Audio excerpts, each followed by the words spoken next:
sambil refreshing karena saya yakin di seluruh cabang sudah diselenggarakan muscap dan sudah kita selipkan pada materi muscap penyampaian mengenai RPP, Risalah Perempuan Berkemajuan. Sudah kan Bu G? Sudah G? Iya, sudah apa belum? Sudah. Ketika muscap semua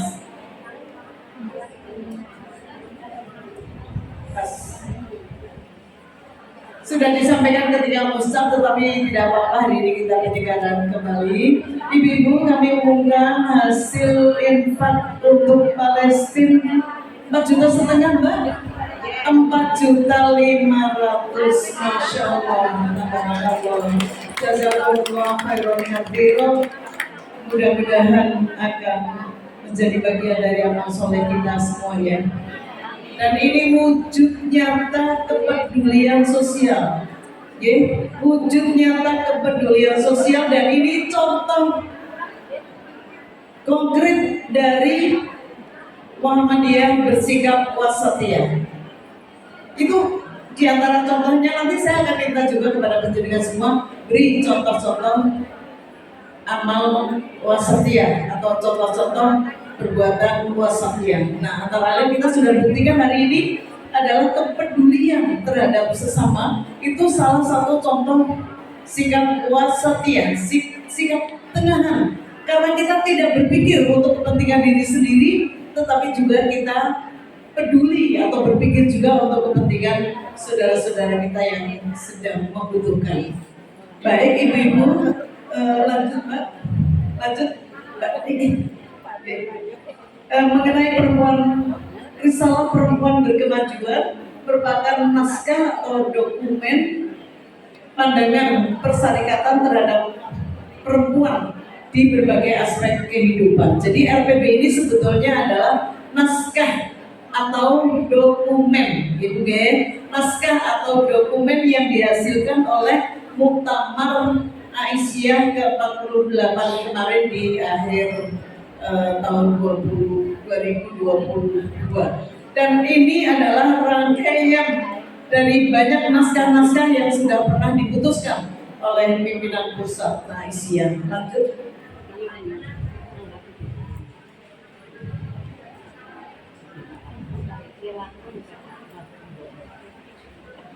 Berlandaskan adanya pemahaman bahwa Islam itu adalah agama yang menyebarluaskan dan mewujudkan risalah yang rahmatan lil alamin, dan juga di dalam pandangan persyarikatan perempuan adalah menempati posisi yang mulia dan laki-laki perempuan mempunyai kesetaraan derajat maupun martabat. Berangkat dari pengertian ini, mudah-mudahan risalah Perempuan Berkemajuan ini betul-betul akan menjadi pedoman atau acuan sehingga Aisyah bisa mewujudkan rahmatan lil alamin dalam segala aspek kehidupan di masyarakat. Next.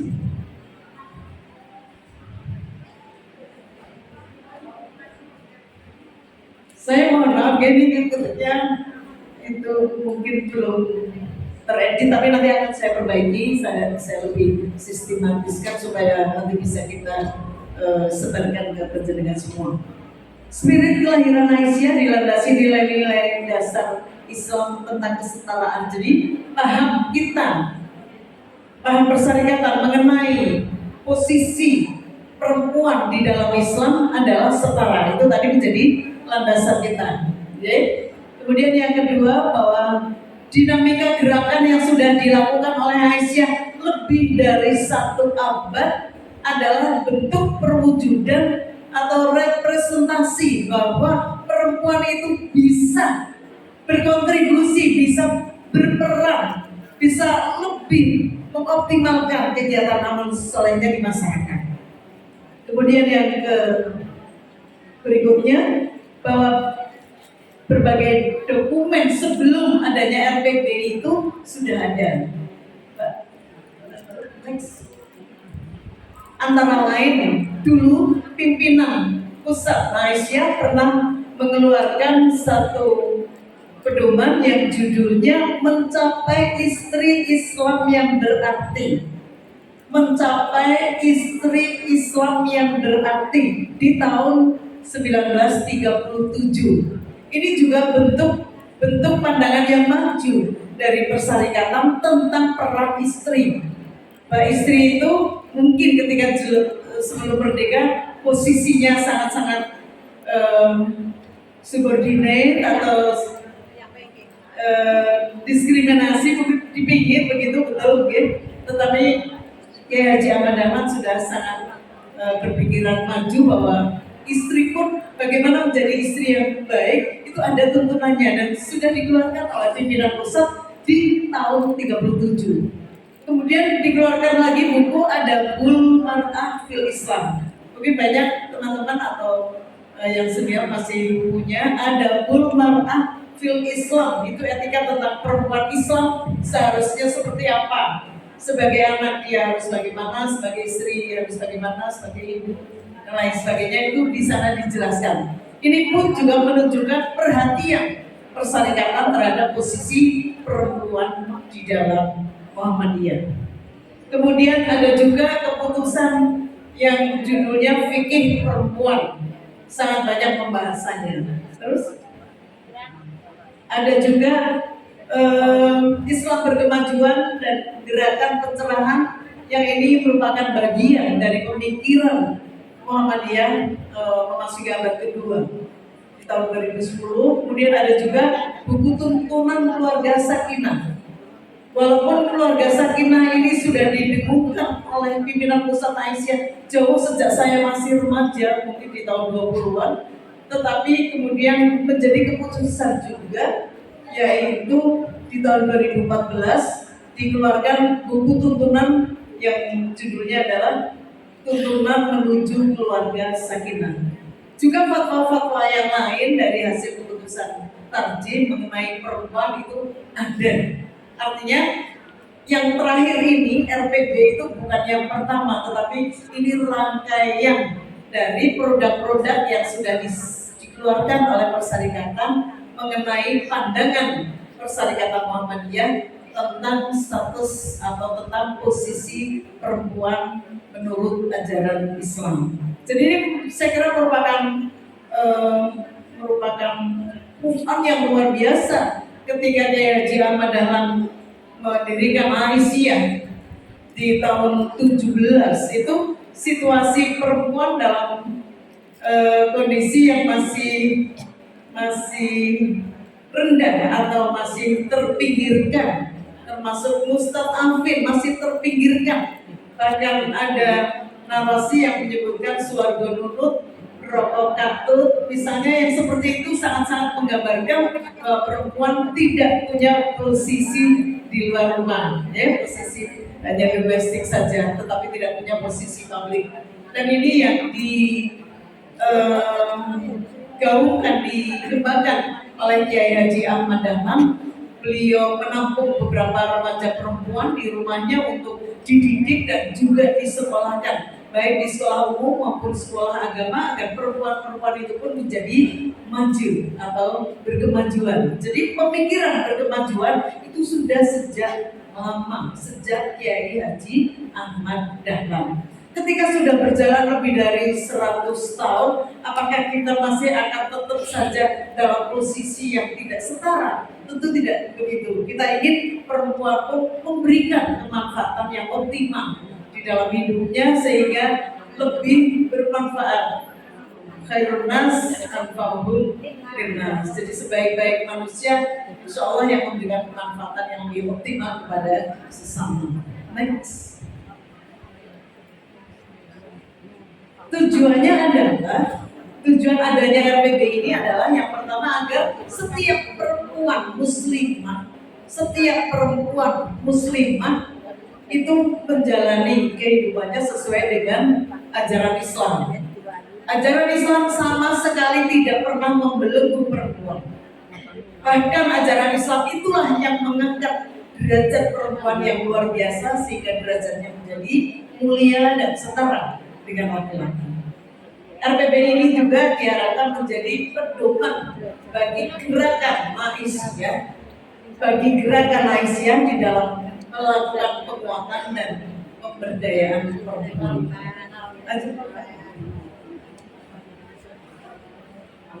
Paham beragama, mungkin yang betul paham agama gitu, buju mana ya, buju paham agama atau paham beragama gitu? Paham agama gitu, mungkin yang lebih tepat seperti itu. Ini dilandaskan yang pertama adalah wawasan tarjih, kemudian sumber ajaran diambilkan dari Al-Quran dan Sunnah Maqbulah, dan juga pendekatan bayani, burhani, dan irfani. Bahwa tadi sudah dijelaskan oleh Pak Sobri bahwa di dalam memahami dalil-dalil, Muhammadiyah menggunakan metode tarjih. Jadi manhaj tarjih tadi sudah disampaikan, dan itu salah satu bentuk atau sistem yang dilakukan oleh Muhammadiyah di dalam memahami dalil-dalil itu lebih komprehensif, lebih menyeluruh, lebih mendalam, lebih luas. Itulah sebabnya Muhammadiyah tidak menganut madhab tertentu, tapi tidak berarti menafikan madhab, tidak. Jadi Muhammadiyah tetap akan mengambil pendapat-pendapat ulama madhab atau ulama-ulama fikih klasik, tetap akan diambil sebagai bahan pertimbangan atau acuan, bahan diskusi dan lain sebagainya untuk mencari dalil yang lebih kuat. Itulah namanya manhaj tarjih. Oke, jadi sekali lagi bahwa Muhammadiyah Malaysia tidak bermadhab kepada madhab tertentu. Di dalam memahami dalil itu insya Allah akan menjadi lebih luas. Tidak mengikut pendapat imam tertentu, tidak, tetapi lebih komprehensif, lebih mendalam, lebih luas. Itulah manhaj tarjih. Sekalipun kita tidak menafikan pendapat para ulama klasik, pendapat para imam madhab, tentu kita tidak menafikan, karena mereka adalah orang-orang yang hebat, yang menelurkan karya-karya yang ilmiah luar biasa di dalam memahami ayat-ayat Al-Quran maupun hadis Nabi Sallallahu Alaihi Wasallam. Seperti itu GBG. Kemudian sumbernya adalah Al-Quran dan Sunnah Maqbulah. Tadi sudah saya sampaikan, tidak berarti menafikan pendapat-pendapat ulama, tentu tidak. Tetapi di dalam memahami dalil-dalil itu adalah menggunakan manhaj tarjih di dalam memahami ayat-ayat Al-Quran atau hadis Sunnah Maqbulah yang menjadi pedoman sumber ajaran kita adalah dengan wawasan tarjih itu tadi, dan dengan pendekatan bayani, burhani, irfani. Ada yang bisa menjelaskan yang dimaksud dengan pendekatan bayani? Boleh ngacung. Jadi ketika kita memahami dalil atau memahami ajaran Islam baik yang bersumber dari Al-Quran maupun Sunnah Rasulullah SAW, bayani itu adalah melihat teksnya secara tekstual, mungkin lebih letterlet seperti itu, atau apa adanya tekstual, yang nampak tekstual, itu yang dimaksud dengan bayani. Sedangkan burhani adalah dikaitkan, di dalam memahami dalil tersebut dikaitkan dengan pemikiran-pemikiran yang rasional, wawasan yang lebih luas, sehingga pengertian dalil tersebut menjadi lebih jelas, lebih luas. Sedangkan kalau irfani adalah kita kaitkan dengan hati nurani atau perasaan di dalam jiwa atau di dalam batin kita. Misalnya, ada ayat yang menyebutkan ar-rijalu qawwamuna 'alan nisa. Kalau kita menerjemah secara tekstual, ar-rijalu qawwamuna 'alan nisa, laki-laki adalah pemimpin bagi perempuan. Kalau hanya sebatas itu pengertiannya, maka ayat ini bisa disalahgunakan oleh para lelaki, sehingga lelaki itu berpedoman dari ar-rijalu qawwamuna 'alan nisa, dia pikirannya bisa melakukan segala sesuatu semaunya sendiri. Oh ini dalilnya ar-rijalu qawwamuna 'alan nisa, bahwa laki-laki pemimpin bagi perempuan. Maka apapun yang dikehendaki bisa dilakukan. Ini kalau kita memahaminya secara sempit, secara tekstual, atau hanya sekedar dari sudut pandang bayani. Tetapi tentu kita tidak cukup untuk memahami dari sudut pandang bayani toh. Burhani dipakai. Burhaninya bagaimana? Kita melihat atau memahami ayat tersebut lebih luas. Pikiran kita dipakai, wawasan kita dipakai.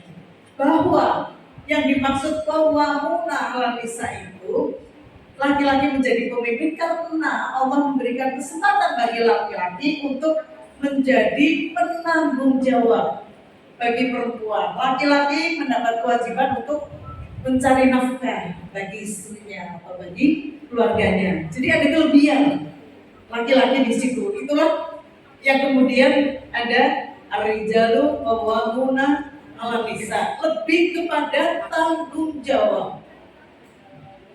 Kalau kita memahaminya secara burhani, maka kita paham bahwa laki-laki sebagai pemimpin bagi perempuan itu lebih kepada tanggung jawab laki-laki, bahwa laki-laki bertanggung jawab atas perempuan atau atas istrinya, atas keluarganya.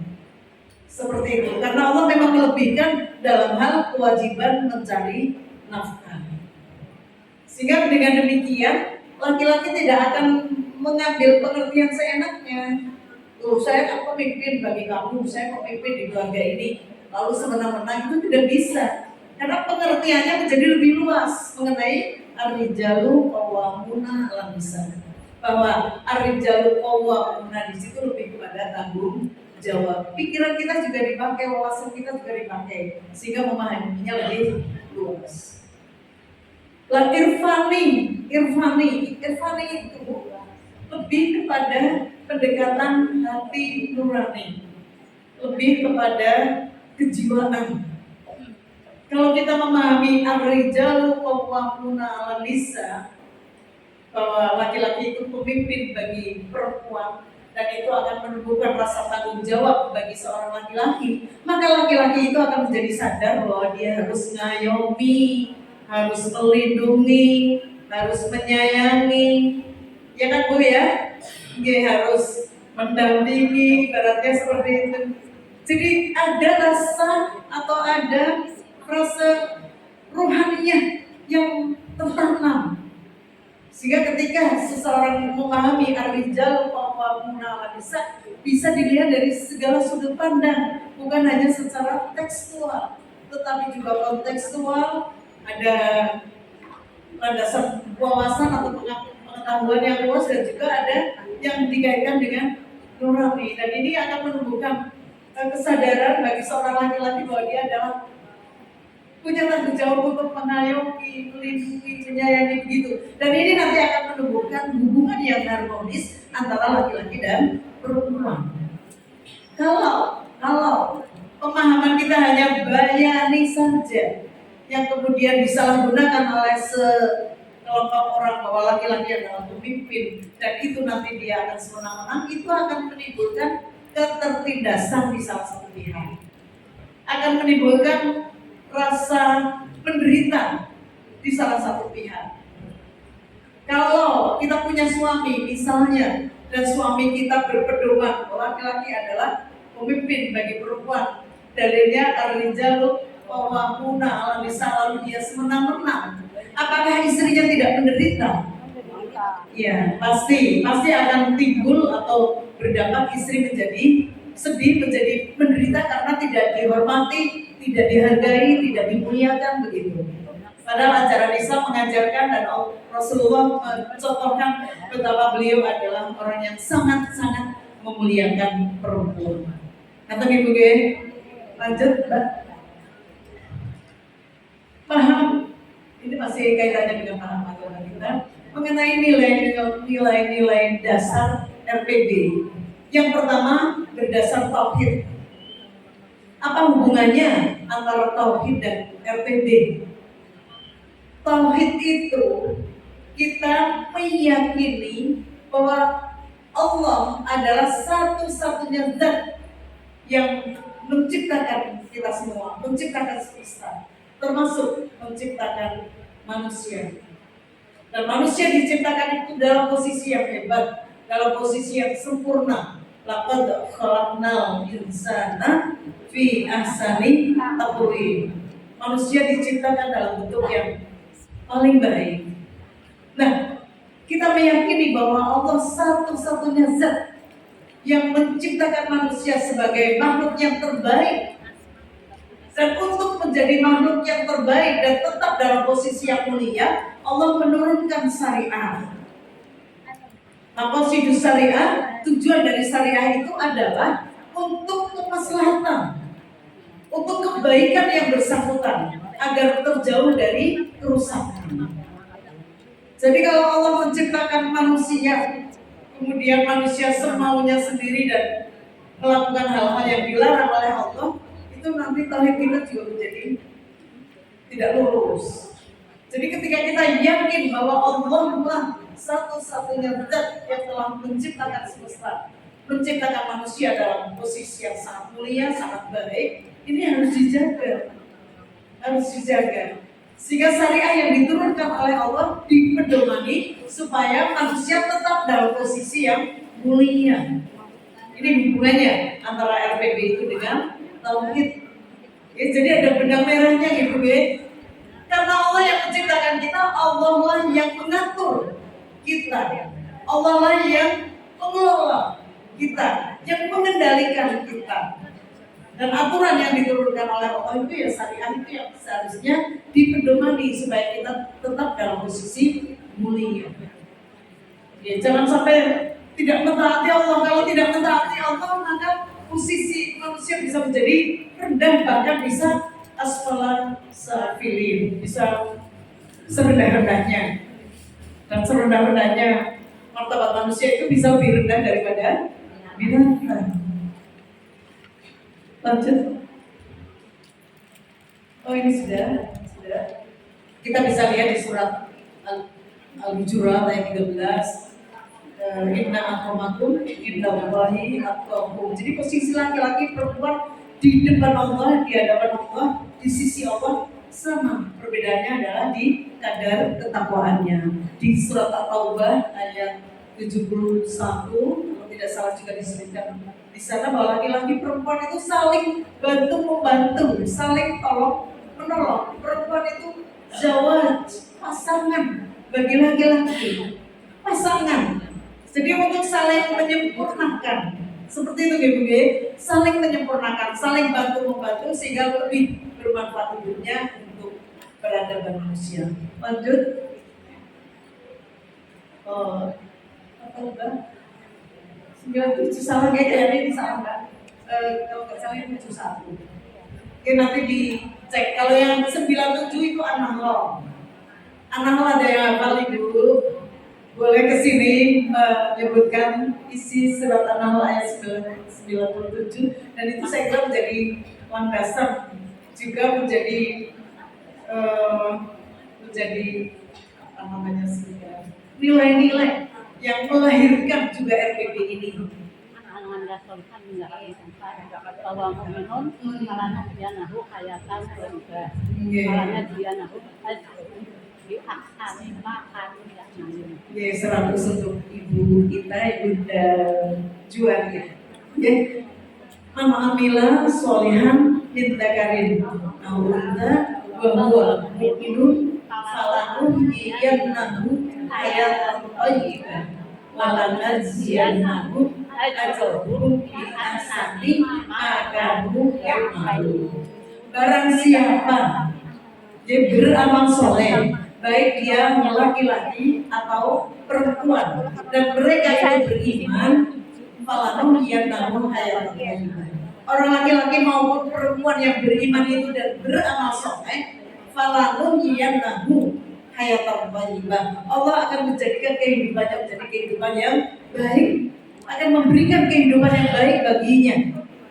Jadi di sini baik laki-laki maupun perempuan setara kehidupannya, martabatnya setara. Tidak ada yang superior, tidak ada yang subordinate.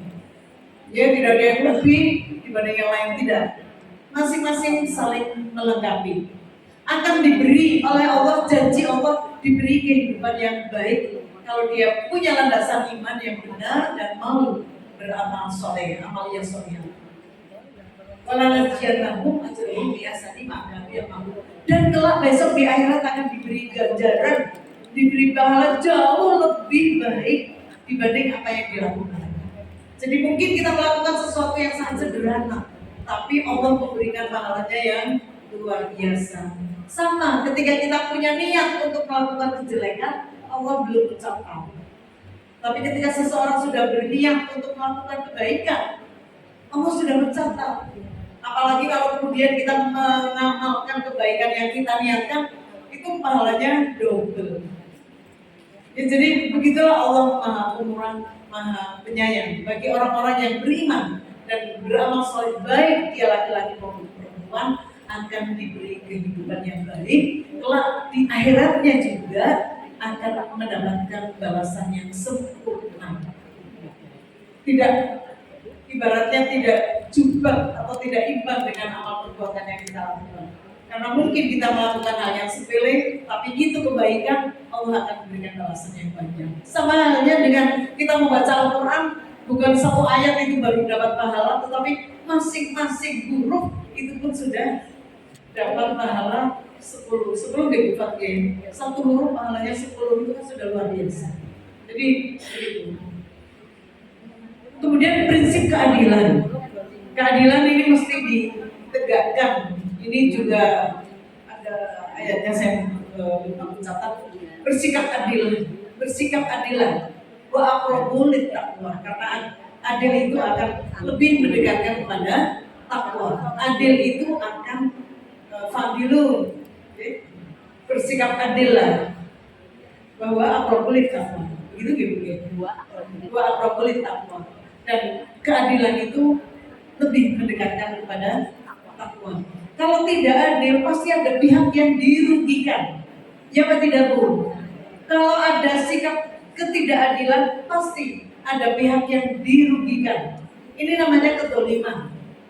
Kebalikan dari adil adalah dolim. Kalau ada ketidakadilan, berarti ada kedoliman. Kalau ada kedoliman, pasti ada pihak yang dirugikan. Nah, yang kebanyakan menjadi korban adalah perempuan. Karena perempuan dianggap dalam posisi yang lemah, sehingga lebih banyak menjadi objek terjadinya kedoliman.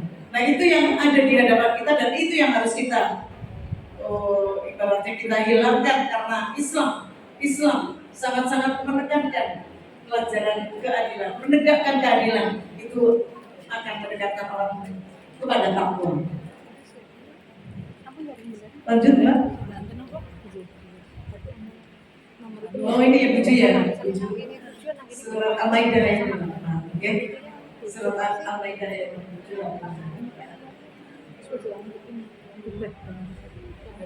Mungkin ada kekeliruan, nanti akan saya. Iya, sudah masih ada. Itu kadang-kadang tulisnya tidak benar. Tapi insya Allah surat Al-Maidah ya, nanti kita bisa cek. Lanjut.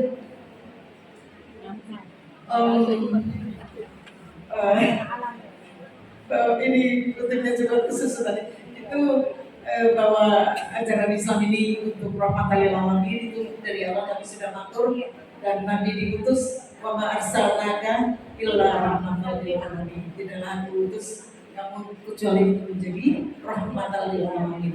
Jadi perempuan ini juga membawa misi rahmatan lil alamin, membawa perdamaian, membawa persahabatan, membawa kenyamanan di dalam berteman, di dalam bergaul, dan lain sebagainya. Lanjut. Itu tadi mengenai konsep-konsep di dalam RPB, Risalah Perempuan Berkemajuan. Tujuannya agar setiap muslimah, setiap muslimah bisa mengoptimalkan dirinya bermanfaat untuk kehidupan, dan juga agar menjadi pedoman bagi setiap organisasi perempuan, khususnya Gerakan Aisyah. Ini agar menjadi pedoman supaya kita bisa memberdayakan perempuan. Ibu-ibu sekalian, ada sebuah hadis yang menyebutkan di sana ada kewajiban-kewajiban yang harus kita jaga, antara lain kewajiban menjaga agama, hifdzuddin, menjaga jiwa, hifdzul nafas, menjaga harta, hifdzul mal, menjaga apa lagi Bu? Kehormatan. Menjaga kehormatan, menjaga ada 5, ya? Ada 5 yang harus kita jaga. Kita tidak akan memahami secara tekstual bahwa kita wajib menjaga agama, wajib menjaga akal, wajib menjaga jiwa, wajib menjaga mal. Tapi pengertian kontemporer tentang menjaga ini adalah memberdayakan. Misalnya perempuan-perempuan yang dalam hal ekonomi misalnya kurang tercukupi atau termasuk ustadz, termasuk duafa misalnya, maka ini seharusnya menjadi tantangan bagi gerakan organisasi perempuan untuk melakukan kegiatan-kegiatan peduli duafa sehingga mereka dalam hal harta terjaga, terhormat istilahnya. Jangan dibiarkan saudara kita miskin sampai tidak bisa makan. Itu namanya bagaimana kita menjaga harta saudara-saudara kita. Termasuk hifdzul nafas. Hifdzul nafas itu kita tidak hanya berkewajiban menjaga jiwa kita sendiri gitu ya. Nah, maka jiwa orang lain pun harus menjadi pemikiran kita. Termasuk misalnya yang baru terjadi di Palestina, seperti apa penderitaan yang dialami oleh warga Palestina, itu pun menjadi perhatian kita. Yang tadi Bu, ini juga hifdzun nafas. Ada kepedulian kita untuk mereka supaya mereka juga terjaga, terpelihara. Mengerikan sekali apa yang dilakukan oleh Zionis terhadap orang-orang Israel. Tidak peduli perempuan, tidak peduli anak-anak, pokoknya semua dibabat habis dengan cara-cara yang keji. Itu mengerikan, dan negara-negara atau penduduk atau kaum muslimin di seluruh dunia ini sudah semestinya untuk bergerak dan melakukan kepedulian. Itu hifdzun nafas. Dan juga tentu saja ada kaitannya dengan hifdzul mal, karena mereka mungkin tidak punya apa-apa lagi. Rumahnya, dunianya perlu diatur, kemudian maka dalam urusan mal itu pun kita menaruh perhatian. Apalagi urusan agamanya, itu juga menjadi perhatian kita. Ada yang perempuan mungkin dirobek bajunya, disemprot jilbabnya, diperkosa dan lain sebagainya, itu mengerikan. Nah, kita sampai pada 7 karakter RPB, 7 karakter perempuan berkemajuan. 7 karakter perempuan berkemajuan. Yang pertama, iman dan takwa. Iman dan ketakwaan kita tetap terjaga sebagai wanita muslimah, apalagi ibu-ibu Aisyah, penggerak organisasi perempuan di masyarakat. Kalau iman takwanya tidak terjaga, ya tidak akan dipercaya orang. Yang kedua, ibadahnya juga terjaga. Ibu sholatnya terjaga, apalagi sholatnya. Saya senang sekali kalau bersama Bu Haryani itu, kalau pergi kemana begitu ada Pak sholat di situ, Pak sholat di situ. Masya Allah, luar biasa. Dan itu memang bagian yang seharusnya menjadi karakter ibu-ibu Aisyah. Yang ketiga, akhlak karimah.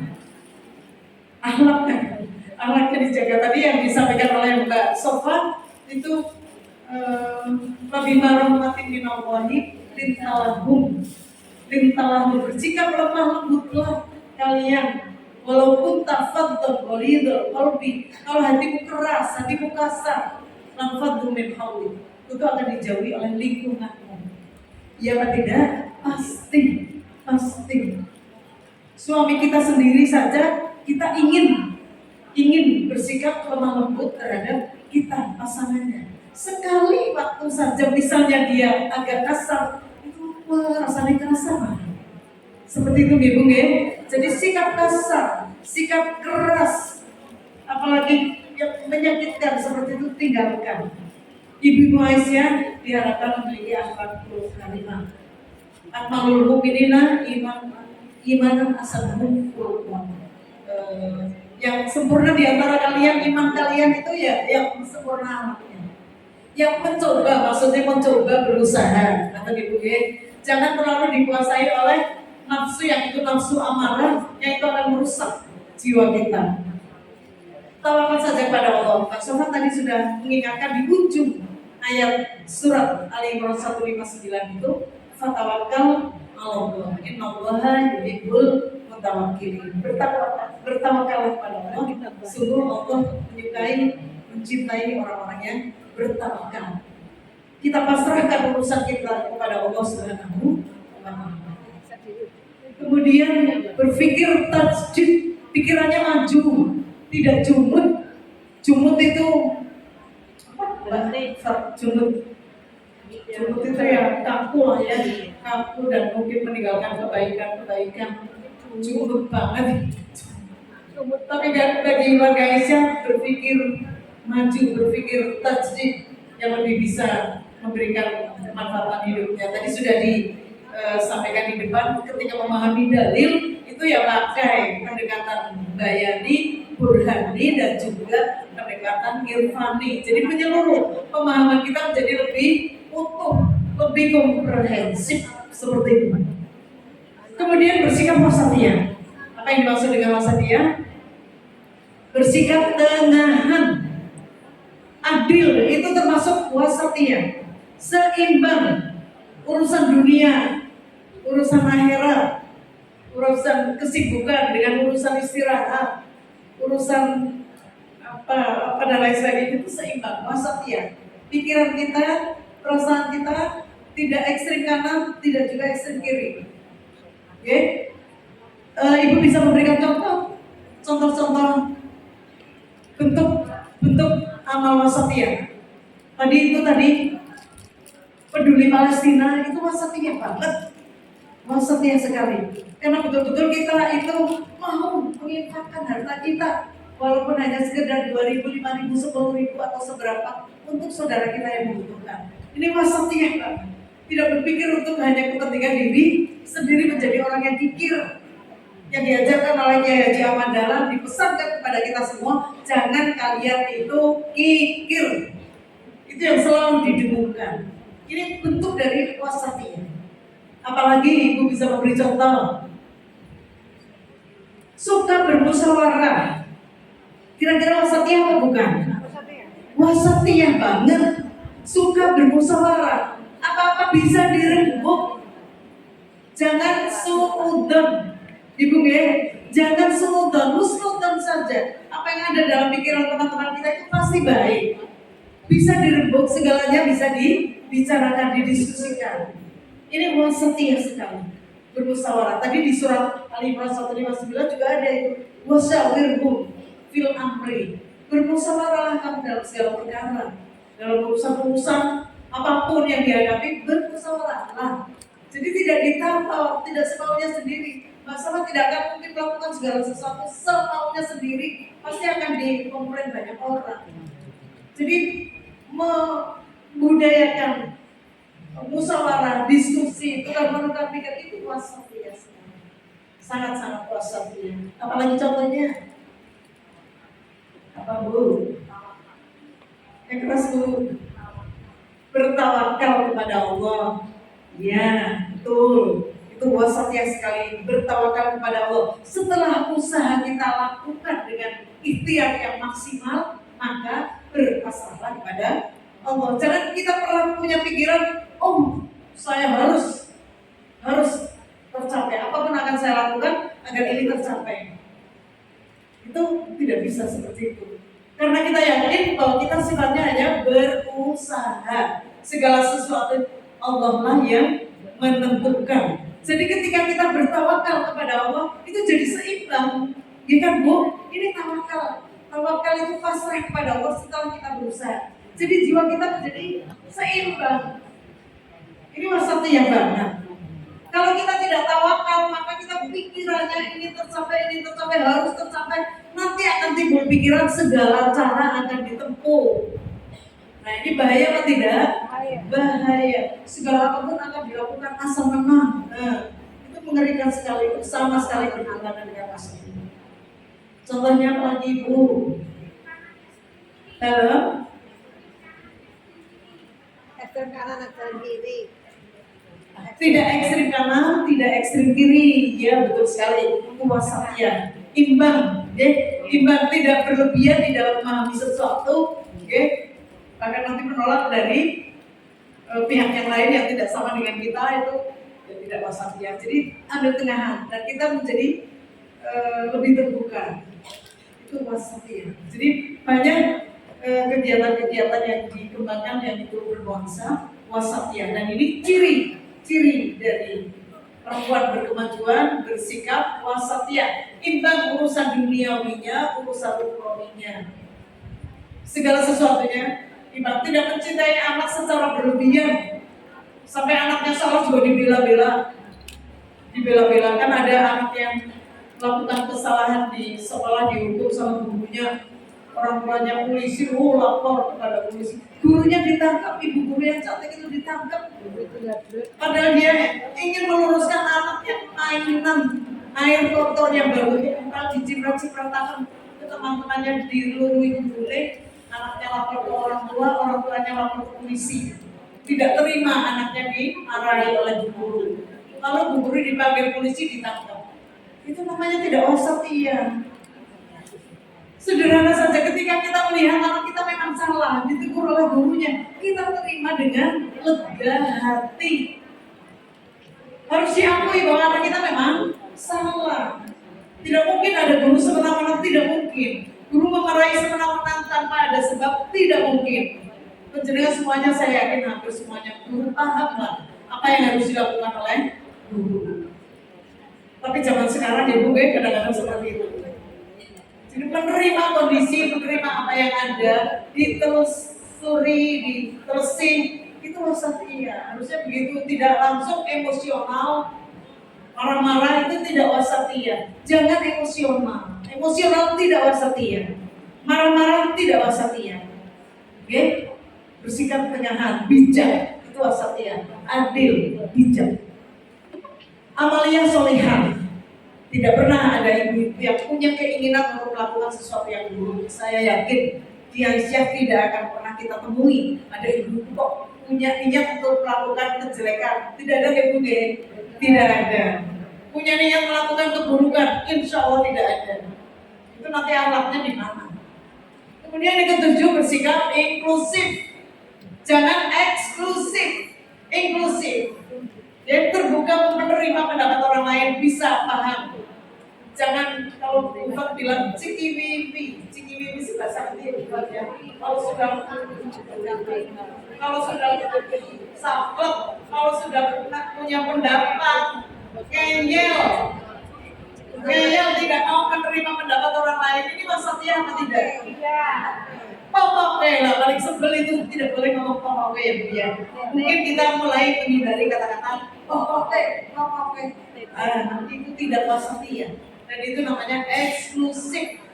Tidak mau mendapat masukan dari pihak lain, maunya pendapatnya sendiri yang paling egois. Oh iya, egois. Nah, egois itu juga tidak wasatiyah. Next, Mbak Nuni. Nanti saya tanya ya, apakah ibu-ibu ada yang bisa menyebut 7 karakter perempuan dari kemajuan? Oke, nanti saya kasih waktu 1-2 menit untuk menghafal 7 karakter perempuan kemajuan. Bisa ya? Bisa. Oke. Yang berikutnya adalah komitmen perempuan berkemajuan. Ini yang terakhir, komitmen perempuan berkemajuan. Belajar, terus belajar, jangan berhenti belajar. Dan itu yang diajarkan oleh Nabi Utlubul ilma minal mahdi ilal lahdi. Dari ayunan sampai ke liang lahat, sampai mati, sampai kapanpun belajar sebisa-bisanya. Jadi hadir di majelis taklim adalah hobi atau kesenangan kita, kebahagiaan kita. Jangan nyunceng seperti nenek-nenek kita di tingkat pusat sana ya, mengatakan ngaji kok orang bosan-bosan. Kita tidak boleh bosan lagu, nggak ada bosannya. Semakin kita belajar, semakin kita merasa kurang. Iya kan tidak Bu? Semakin kita belajar, semakin kita merasa kurang. Jadi belajar itu wajib hukumnya. Mungkin bisa melengkapinya dengan teknologi supaya tidak ketinggalan informasi. Sekarang yang tidak pakai WA juga mungkin akan ketinggalan informasi. Teman-temannya sudah tahu tentang ini, tentang itu. Ini ada yang belum tahu apa-apa. Nanti bisa ketinggalan informasi. Artinya kita mengikuti perkembangan ilmu pengetahuan yang ada sebatas yang kita butuhkan. tentu saja tidak boleh kemudian melalaikan. Kalau kita sampai lalai sholatnya, sampai lalai hanya karena kita WA terus kayak gitu, itu namanya tidak wasatiyah, tidak berkeadilan karena kita tidak bisa menempatkan sesuai dengan proporsional, tidak proporsional. Pelestarian lingkungan, ini Bu Kamila Siswati, boleh berdiri Bu Kamila. Bu ngadep ke sana Bu. Nah, ini ketua lembaga LHBB, Lembaga Lingkungan Hidup dan Penanggulangan Bencana. Nanti dikomandani oleh Ibu Kamila. Mohon juga nanti ketika snack ibu-ibu sudah habis kosong, tolong bungkusnya atau dusnya dibawa sendiri keluar. Di sana Bu Kamila dengan teman-teman sudah menyediakan kantong-kantong plastik yang besar untuk tempat sampah. Jadi tidak ada sampah yang beredar di sini. Ini sudah dibuktikan oleh Gerakan Muhammadiyah ketika melakukan jalan sehat, kegiatan jalan sehat yang dihadiri ribuan orang. Ketika jalan sehat itu selesai, alun-alun bersih, jalan bersih, jalan sekitar alun-alun bersih. Boleh tepuk tangan kepada Ibu yang waria. Itu yang mandegani Ibu yang waria. Ini yang mandegani LHBB sebelum Ibu Kamila. Dan mohon Ibu Kamila nanti juga akan meneruskan gerakan ini. Ketika kita mengadakan kegiatan, setelah selesai tidak ada sampah terjejar. Setuju Ibu? Setuju bersih. Kemarin ada sholawatan di alun-alun, ya Allah. Esok harinya sampai masjid halamannya itu penuh sampah. Adik saya tukang bersih-bersih masjid itu bilang sampai jam 2 malam sampahnya masih berserakan yang di halaman masjid, apalagi di alun-alun numpuk. Kalau petugas kasihan. Kata Pak Haidar Nasir, ketika penjenengan makan pisang, pisangnya punya penjenengan, sudah penjenengan dahar, maka kulitnya juga punya penjenengan. Jangan kemudian dibuang, itu punya penjenengan. Jadi bawalah ke tempat yang mulia, ke tempat yang sudah disediakan, yaitu tempat sampah. Begitu ya. Insya Allah nanti tanggal tertentu, tanggal siapa tanggal berapa ya, tanggal 18. Insya Allah LHBB juga akan melakukan gerakan tanam 1000 pohon. Nanti mudah-mudahan kita bisa ikut terlibat, paling tidak menyaksikan dan paling tidak juga mendoakan asalnya sukses ya, Alhamdulillah. Kemudian penguatan keluarga sakinah. Ini tidak usah ditanya lagi Bu, penguatan keluarga sakinah itu terus digaungkan terus, dan itu juga bagian dari keputusan salah satu muktamar Malaysia yang pernah berlangsung. Ada buku yang dihasilkan dari muktamar, yaitu pembinaan keluarga sakinah. Kalau keluarga ibu-ibu Aisyah tidak sakinah, tidak bisa menjadi contoh, itu nanti kira-kira dampaknya bagaimana Bu? Tidak punya sakinah. Alhamdulillah kita sudah punya PDS, sudah ada Bu Sakinah. Betul-betul insya Allah akan menjadi penyemangat dan motivasi semuanya di dalam membina keluarga. Silakan usahakan membina keluarga menjadi keluarga yang sakinah, mawaddah, warahmah. Tentu tidak semudah membalik telapak tangan. Kita punya bayangan suami kita itu menyayangi kita, menghargai kita, itu dan lain sebagainya. Ternyata di rumah tolong belakang ya, itu bagian dari apa yang harus kita nikmati dan kita jalani sambil berdoa agar suami kita semakin lama dan jadi semakin baik. Dan suami istri itu tentu saja menjadi percontohan bagi anak-anak yang diasuhnya. Diharapkan juga anak-anak menjadi generasi penerus, dan ini dimulai dari pembinaan keluarga. Anak-anak kita menjadi penerus diharapkan dimulai dari keluarga. Kita bisa koreksi diri, apakah anak kita ada yang aktivis Nahdlatul Malaysia? Anak kita yang mungkin banyak, apakah ada yang aktif di Pemuda Muhammadiyah? Atau adakah yang aktif di IPM? Mbak Umi mana ya, Mbak Umi Kalibening? Oh, duduk di belakang sendiri, itu putranya Masya Allah, aktivis IPM, sudah pintar sekali.